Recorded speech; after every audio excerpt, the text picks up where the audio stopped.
Assalomu alaykum, hurmatli YouTube kuzatuvchilari.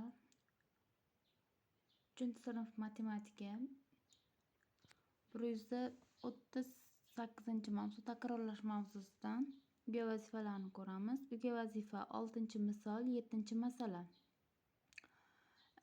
6-misol amallar tartibi bo'yicha bajariladi.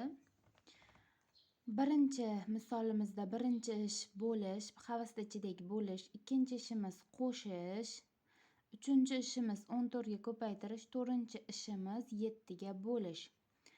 Keyingi misolimizda 24604 ga bo'lish birinchi ish, 36048 ni 24 ga bo'lish ikkinchi ishimiz, ikkala chiqqan natijani kattasini kichigini ayirish uchinchi ishimiz.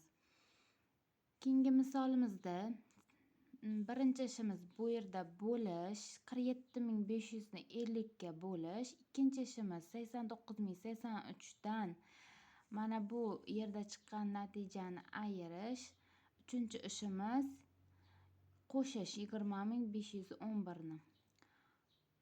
Keyingi misolimiz qavsni ichi birinchi ish bo'ladi. 11108 ga 3921 ni qo'shish, ikkinchi ishimiz bo'lish 22545 ni 9 ga bo'lish.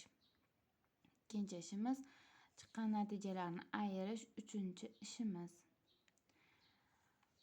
7-masala. Madina har kuni necha qadam yurishini sanashga qaror qildi. U ertalab 2785 qadam, tush paytida esa ertalab yurganidan 1204 qadam ko'p yurdi. Agar Madina jami 8112 qadam yurgan bo'lsa, u kechqurun necha qadam yurgan?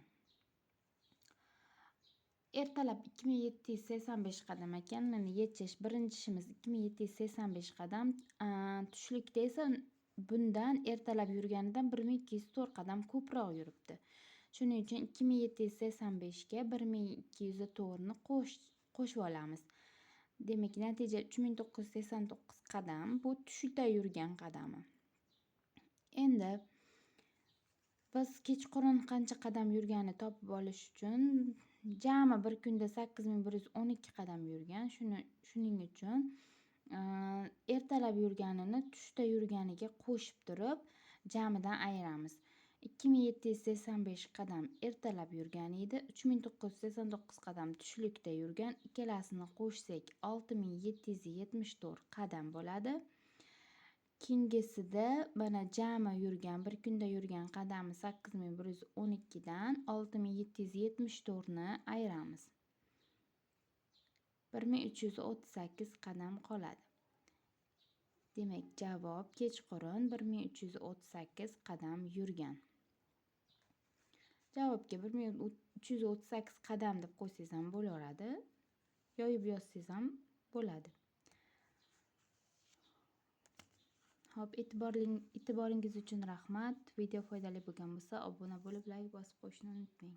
Sog' bo'ling.